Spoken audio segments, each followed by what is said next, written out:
lawmakers are going to do about it.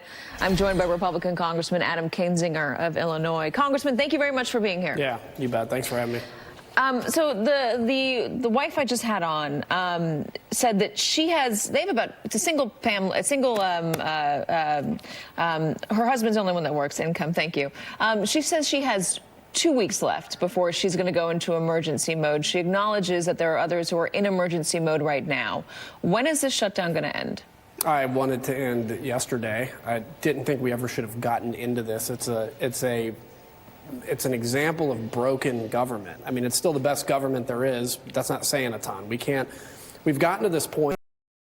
There's enough blame on both sides, and here's the problem. So if you look at Twitter, everybody's going to say, well, it's all real Donald Trump's fault, or it's all Nancy Pelosi's fault. The reality is it's all of our faults here because we're not talking to each other. We've gotten to this point in our politics where a win has to mean that the other side loses. There's no such thing as a win-win or even a lose-lose, whatever you want to call it. We've got to see our way out of this. We've got to be able to work through differences again, understanding that divided government is tough, and it was intended to be that way.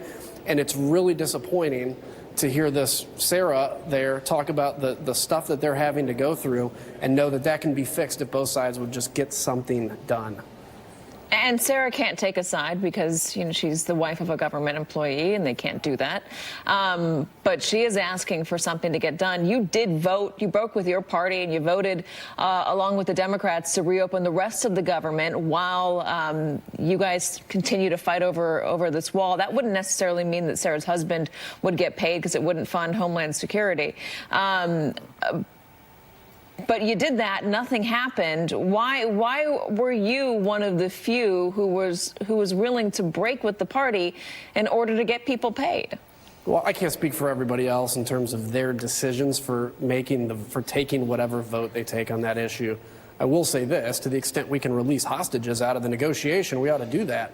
But I also think, because Coast Guard now falls under Homeland, used to fall under DOD, then I think we need to get this thing done, not just for Coast Guards, men and women, but for anybody that's working under that, because this is wrong for them to work. They'll be paid, they'll be made whole, but most Americans actually live one paycheck away from default or disaster, and it's wrong for us to not be able to have a discussion. I actually thought Donald Trump putting forward a proposal was a good start. I want to see if the Democrats don't like it. That's fine, that's their prerogative, but put forward a counterproposal. But I got to tell you, counterproposal can't start with the words no barrier at all, because I think that would be a non-starter. We can get this done, but we're going to have something compel us out here, and maybe it's a legislative solution that compels us to an answer. I don't know, but I know I'm one of 435 people that's trying to fix this.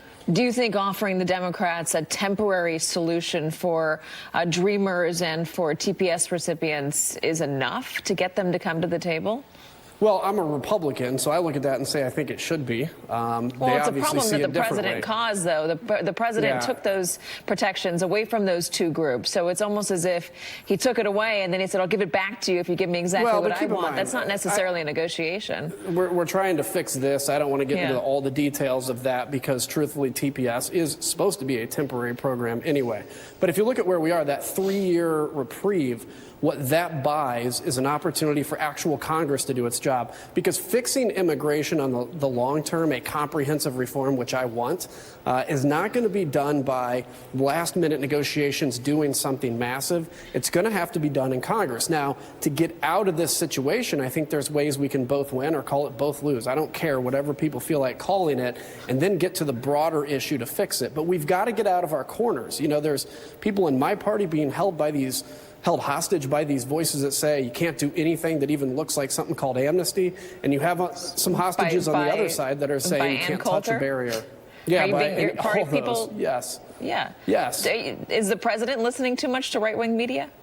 I don't know. I don't know what went into kind of where we got to where we are now. I think we all need to just listen to what the American people want, which is us to work together. And I guarantee you, if we actually solved this, it would be like 80% of America that supports it. I've seen the polling on it. It just means both sides have to give a little. And we're so mistrusting of the other side that we don't want to give anything till we know we get everything. And that puts us in a stalled position. I do want to push you on one thing. there's not very many people out there who will disagree with you and say that, no, you can get comprehensive immigration reform done in a last-minute process. You do need a longer-term process. Bills have been put on the table in the past that have not worked out because they've either been vetoed or whatever, or they haven't been able to make it through the Senate. Or we couldn't make it through our party even. Or the House. The Republicans controlled both houses of Congress for the first 2 years of Trump's presidency. He wanted this wall from the very beginning. Why was this not done then? Why is it a fight that's happening now after Democrats were elected back into power on a promise not to give the president his wall? Well, look, we all know the reality of you need 60 votes in the Senate. That's a fact. So you can say that you control the Senate, but we know that without 60 votes, you can't pass something proactively through it. I can look and say in 2009, Democrats had all branches of government, and they didn't do anything about DACA or Dreamers at that time, too. The past is the past. We are where we are now. President Trump, for 2 years, actually signed spending bills that didn't have the wall money he wanted in it, and it finally came to a point where he said, look, I'm going to fight for this. Now, we can agree or disagree, and I disagree on some of the tactics that have led to this point, but it's where we are today. And now with divided government may be the best time to fix it, because it's now understanding that we're not going to get everything we want. We're going to have to give something to the other side on both sides. And trust me, when I've seen compromises out here, typically they're supported by the vast majority of the American public in what I've seen. Let's talk about the effectiveness of a wall. Right now in Brooklyn, there is a trial for El Chapo, the most notorious drug kingpin in the world. And it's exposing that a wall is not something that will stop drugs from coming into this country. They're not digging under a wall. They're not crossing the Rio Grande with packed drugs on their back. They're using legal ports of entry. They're hiding them in rail cars. They're hiding them in trucks. They're being brought overseas. The wall isn't going to stop that. And when you talk to smugglers, the wall isn't going to stop it. When you have desperate people, they will find a way in. In fact, the majority of people that are here illegally were visa overstays. So Right. Why is the wall I agree with all that. so necessary? Why is it such a sticking point? Well, I think, look, I've worked the border. I'm a guard pilot. I've worked the border as a guard pilot. And where there are walls, where there are barriers, I don't care what we call them. You call them unicorns as far as I care. But where that exists, you don't have the high rate of foot crossing traffic that you have in places where it doesn't exist. And what a barrier does in areas is it shrinks the border that you have to actually monitor and have the limited border patrol agents and technology we use to apprehend people that cross illegally. That's what that does. Now, a wall is not going to stop all the drugs. You're correct. A lot of them come through the point of entry. That's why we need an additional, what was proposed, $800 million for technology in that area.